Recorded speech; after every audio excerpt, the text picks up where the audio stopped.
ایک بھائی جو کہ شادی شدہ ہے، جب ان کی اپنی بیوی کے ساتھ لڑائی ہوتی ہے تو اپنی بیوی کو ایک دفعہ بولتے ہیں کہ تمہیں طلاق، پھر راضی ہو جاتے ہیں، دوبارہ بولتے ہیں، پھر طلاق، اس طرح وہ بھائی مختلف اوقات، لعنت ہے جی ایسے بھائی کے اوپر، بیوی گئی اس کی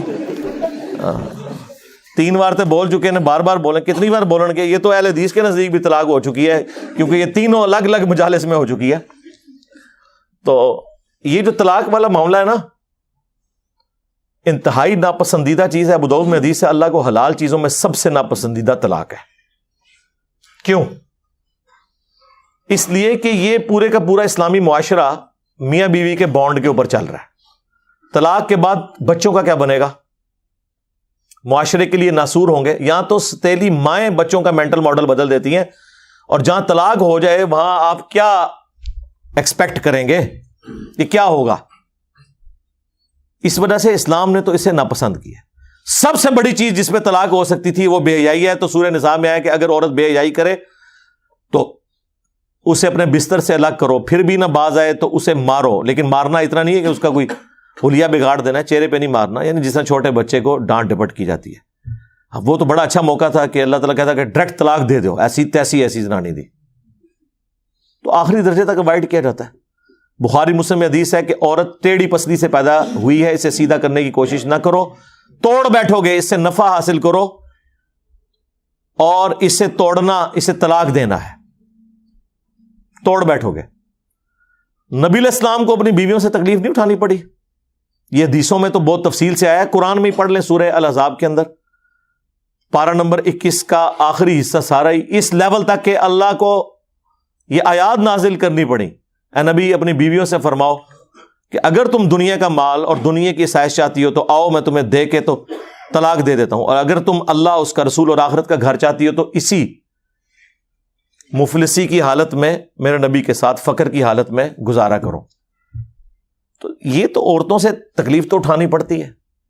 بخاری مسلم میں حدیث ہے، نبی علیہ السلام نے فرمایا کہ عورت کی حالت ایسی ہے کہ پوری زندگی تم اس کے ساتھ حسن سلوک کرو، اور کبھی ایک دفعہ کوئی تکلیف اسے تم سے پہنچ جائے تو یہ کہتی ہے جب سے تیرے عقد میں آئی ہوں نا سکھ کا ایک دن نہیں میں نے دیکھا۔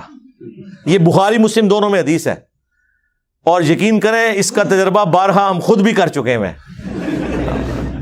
اور جب تجربہ ہوتا ہے تو غصہ نہیں آتا، بس نکلتا ہے صدق رسول اللہ صلی اللہ علیہ وآلہ وسلم۔ آپ رسول اللہ کو یاد کیا کریں، حضور کی حدیث یاد کیا کریں، نبی علیہ السلام کو جو تکلیفیں اپنی بیویوں سے پہنچی انہیں یاد کیا کریں، تو آپ کو صبر آ جائے گا کہ میں تو شاہی کوئی نہیں۔ ہاں یہ ہر جگہ فٹ ہوتا ہے، میں تو شاہی، تسی بھی شاہی کوئی نہیں، ٹھیک ہے نا۔ کمپرومائز کریں۔ مسلم شریف میں حدیث ہے شیطان کا تخت پانیوں پہ لگا ہوا ہے، شام کے وقت سارے چیلے آ کے اسے رپورٹ کرتے ہیں، آج فلاں گناہ کرایا، فلاں سے چوری کروا دی، فلاں سے فلاں کام کروایا، خوش نہیں ہوتا۔ ایک چیلا آگے کہتا ہے آج میں نے میاں بیوی کے درمیان جدائی کروا دی ہے، تو شیطان اسے گلے لگا کے ملتا ہے اور کہتا ہے تو نے اصل کام کیا ہے۔ جس نبی کی یہ تعلیمات ہوں اس کے ماننے والے روٹی صحیح نہ پکنے پر، سالن میں نمک کم ہونے کے اوپر غصہ کھا کے طلاق دیں، تو لعنت ہے پھر ایسے لوگوں کے اوپر جو اپنے نبی کی تعلیمات کو پش دکھائے بیٹھے ہوئے۔ یہ تو نبی علیہ السلام نے باقاعدہ تلقین کی، بخاری مسلم میں حدیث ہے میں اپنے بعد سب سے بڑی آزمائش مردوں کے لیے عورتیں چھوڑ کے جا رہا ہوں۔ یہ اسپیسیفکلی میاں بیوی کے ریلیشن شپ کے اعتبار سے تھا۔ مسلم شریف میں حدیث ہے کوئی بھی مؤمن اپنی مؤمنہ بیوی کے ساتھ بغض نہ رکھے۔ مسلم شریف میں ایک اور حدیث ہے کہ دنیا برتنے کی جگہ ہے اور سب سے بہترین سرمایہ نیک بیوی ہے۔ نیک بیوی سے مراد مطلب آپ کیا سمجھ رہے ہیں کہ کوئی آئیڈیل ظاہر ہے، آپ کیا ہیں؟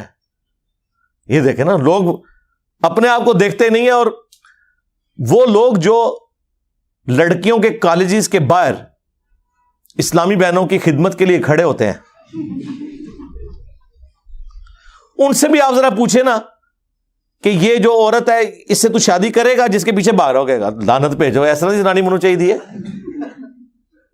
بدماش سے بدماش لوگ جی، کیسی ہو جی وہ 5 وقت نمازی ہو جی، وہ نقاب کرتی ہو جی، پردہ کرتی ہو، تو کیا کرنا ہے؟ ہاں جوڑے تھے پھر اسمانہ تے بڑے ہیں، لب جائے گی تیرے نال دی تنو.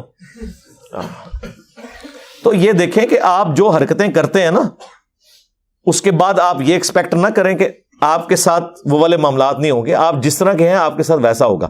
کوئی ایکسیپشن بھی ہو سکتی ہے لیکن اوور آل یہ جو قرآن کا رول ہے نا کہ نیک مردوں کے لیے نیک عورتیں ہیں, بدکار کے لیے یہ رول ہے. ویسے آپ کو بظاہر نظر نہیں آ رہا ہوتا لیکن میں آپ کو بتاؤں یہ جو جوڑے بنے ہوئے ہیں نا اور اتنی کامیاب زندگی گزار رہے ہوتے ہیں ان میں واقعی کوئی کامن چیزیں ایسی ہوتی ہیں کہ جس کی وجہ سے وہ اکٹھے اپنے ساتھ زندگی گزار رہے ہوتے ہیں, برائی میں ہو یا اچائی میں ہو. یہ الگ بات ہے. یہ اللہ نے کوئی حالات و واقعات ایسے بنائے ہوئے ہیں. تو ان معاملات کو خوش اسلوبی کے ساتھ, میں کہتا ہوں جی شادی شدہ مرد کا کام ہی کوئی نہیں کہ اس کی زبان پہ کبھی طلاق کا لفظ بھی آئے. یہ سمجھ لیں طلاق کو آپ ایکویلنٹ کر لیں شرک کے, کہ یہ آپ نے تصور بھی نہیں کبھی کرنا. یار آپ کو کیسے سمجھایا جائے ابو داؤد کی اس حدیث کے اندر کیا درد ہے کہ اللہ کو سب سے ناپسند حلال چیزوں میں طلاق ہے. ابھی کتنی کنٹراڈکٹری سٹیٹمنٹ ہے بظاہر, لیکن میں ایکسپلور کرتا ہوں اسے. سب سے ناپسند طلاق ہے. اس سے اللہ تعالیٰ کی ناراضگی کا ذرا اندازہ کر لیں. اور لیکن ساتھ کا حلال, حلال اس لیے کہا کہ بعض اوقات جینون ضرورت پڑ جاتی ہے. کوئی مرد ایسا ہے جس کے ساتھ کوئی میڈیکل ایشو ایسا ہو گیا ہے اور دھوکے سے شادی کروا دی ہے, اور مرد ہے ہی نہیں تھا, تو ظاہر اب طلاق والا معاملہ ہوگا. کوئی مرد اتنا فنیٹک ہے کہ اپنی عورت کو وہ اذیتیں دیتا ہے, تو اب اسے اپنی جان بخشی کے لیے یا تو جان بچا لے یا اپنا گھر بچا لے, مجبوراً طلاق لینی پڑتی ہے. حلال اسے اس لیے رکھا گیا ایز اے لاسٹ ریزارٹ, بعض اوقات طلاق کی ضرورت پڑ جاتی ہے. ورنہ تو عورتیں غلام ہوتی مردوں کی اگر طلاق دینا جائز نہ ہوتا, یا طلاق لینا یا خلا لینا جائز نہ ہوتا. یہ تو غلام بنا کے رکھتے ہوئے جس کے ہاتھ بھی آ گئی تو آپ جس طرح جانور پالا ہوا ہے زنجیر کے ساتھ وہ اس کی غلامی رہے گی. تو یہ اللہ نے اجازت دی. اس سے مراد یہ نہیں ہے کہ جو ناجائز طلاقیں دی جا رہی ہیں وہ اللہ تعالیٰ نے ان کو حلال قرار دیا ہوا ہے, نہیں. جامعہ ترمذی میں حدیث ہے جس عورت نے بغیر وجہ کی طلاق لی جنت کی خوشبو بھی نہیں پائے گی. اسے وائس ورثہ بھی کر لیں. ہاں یہ نہ سمجھے کہ یہ عورت کے لیے ہے. یہ نہیں ہے کہ قرآن میں جتنے مردوں کے لیے سیکھے آئے ہیں تو عورتیں مبرہ ہیں اس سے. ایک ورسٹ کیس کو ڈسکس کیا جاتا ہے اور باقی چیزیں انڈرسٹوڈ ہوتی ہیں. تو مرد و عورت کا ریلیشن شپ یہ بہت غیر معمولی ہے. جامعہ ترمذی میں حدیث ہے تم نے کوئی بھی محبت کرنے والے دو میاں بیوی سے بڑھ کے نہیں دیکھے ہوں گے. یہ ایک ایسا پاکیزہ رشتہ اللہ تعالیٰ نے رکھ دیا. قرآن میں اللہ نے فرمایا سکون رکھا ہے میاں بیوی میں ایک دوسرے کے لیے. پھر اللہ تعالیٰ نے فرمایا ایک دوسرے کا لباس ہے. یہ جو ڈراموں میں یہ جو مرد و عورت آپ کو دکھائے جا رہے ہیں نا, یہ ڈرامے ہی لگائے ہوئے ہیں, ڈرامے میں ہی ہے اور کیا ہے. ریئل میں تو نہیں یہ سارا معاملہ اس طریقے سے جو وہ آپ کو جس طرح ایک عجیب و غریب قسم کے جہان میں داخل کر دیتے ہیں. یہ ایک بڑا متبرک رشتہ ہے جس کو اللہ تعالیٰ نے اپنے انبیاء کرام کی سنت ٹھہرایا, اور پوری آئلی زندگی سورۃ البقرہ میں اللہ نے ڈسکس کی ہے کس لیول پہ جا کے, صرف یہ بتانے کے لیے کہ اللہ کے نزدیک یہ کتنی اہمیت کی چیز ہے. اس لیے کامیاب مرد وہ ہیں جو رن مرید ہو. ہاں, اور غصہ آئے تو نہ نکالیں, خود نکل جائیں. یار مولا علی اور سیدہ فاطمہ کی جب لڑائی ہوئی ہے, بخاری مسلم میں آیا ہے, تو حضرت علی گھر سے نکل گئے. یہ ہے تربیت. ظاہر مولا علی کی پرورش نبی الاسلام نے کی تھی. تو جب کبھی بیوی پہ غصہ آئے تو یہ جو کتنے ظالم قسم کے مرد اور ساسیں ہیں وہ عورتوں کو پورا پورا دن گلی میں باہر کھڑا رکھتے ہیں. آج کے زمانے میں بھی ایسے لوگ کر رہے ہیں.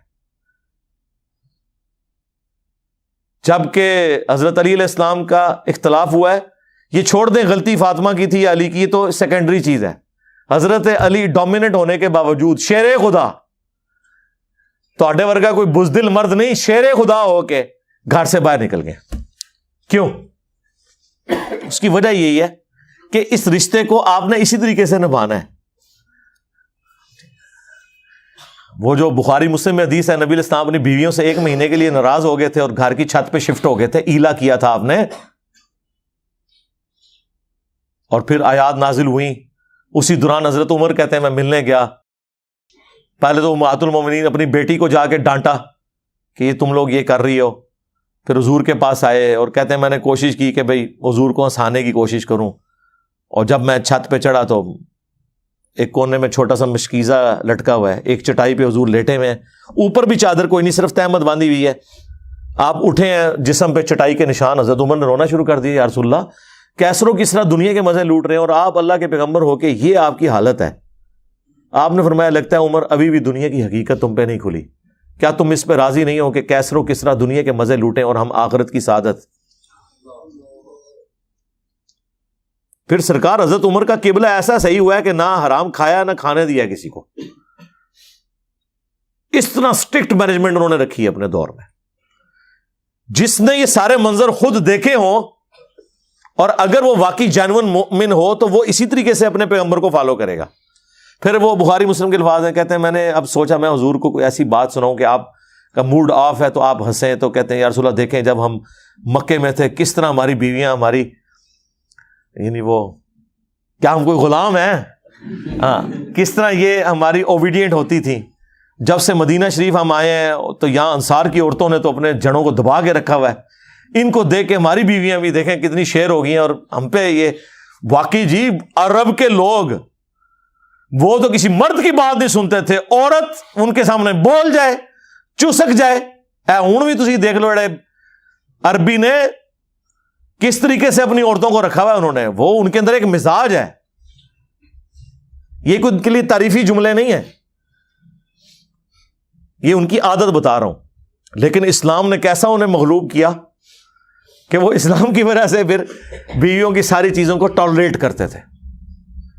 تو کہتے ہیں جب میں نے یہ بات کی نا کہ یہ دیکھو ان کو دیکھے دیکھے ہماری عورتیں بھی شیر ہو گئی ہیں, تو حضور علیہ السلام مسکرائے, کہتے ہیں مجھے تھوڑا حوصلہ ہوا. پھر میں نے گپ شپ کرنی شروع کی اور یہ اس طریقے سے پھر خیر آیات بھی نازل ہوئی. 1 مہینے کے بعد نبی علیہ السلام نے جو ہے وہ آفر دی. یہ آیات نازل ہوئی سورہ احزاب کی, حضرت عائشہ حفصہ باقیوں کو, کہ دیکھو اللہ نے مجھے اجازت دے دی ہے, چاہے تو تم میرے عقد میں رہو اسی فقر کی زندگی میں, اور اگر دنیا کا مال چاہتی ہو تو ٹھیک ہے میں تمہیں طلاق دے دیتا ہوں. تو سب نے کہا کہ ہم اللہ اس کا رسول اور آخرت کا گھر چاہتی ہیں, ہم نبی علیہ السلام کے ساتھ کس طرح گزارا کریں گے. تو یہ نبی علیہ السلام کی جو اپنی آئلی زندگی ہے نا, یہ جب پتہ ہی نہیں ہوگی تو کس طرح عورتیں اوبیڈینٹ ہوں گی اور کس طرح مرد اپنے عورتوں کے ساتھ حسن اخلاق سے پیش آئیں گے. آپ کو تو یہ دکھایا گیا غصہ نکالنا ہے. بہادری یہ ہے کہ آپ اپنا غصہ کنٹرول کریں, اور سب سے بہترین حال یہ ہے کہ جب غصہ ایک گھر سے باہر نکل جائے اس جگہ کو چھوڑ دیں. اعوذ باللہ من الشیطان الرجیم پڑھیں جو بخاری مسلم میں آیا ہے. 2 بندے لڑ رہے تھے, آپ نے فرمایا میں ایک جملہ ایسا جانتا ہوں اگر یہ پڑھیں تو ابھی یہ سارا معاملہ ٹھنڈا ہو جائے گا, وہ اعوذ باللہ من الشیطان الرجیم, اور جگہ تو فوراً چھوڑیں جی, سیدھی سی بات ہے. ٹھیک ہے, دروازہ بے شک زور سے مار کے چلے جائیں, ٹھیک بات ہی تسی کرانا ہے, زنانی نو کچھ نہ کہو, ہاں بس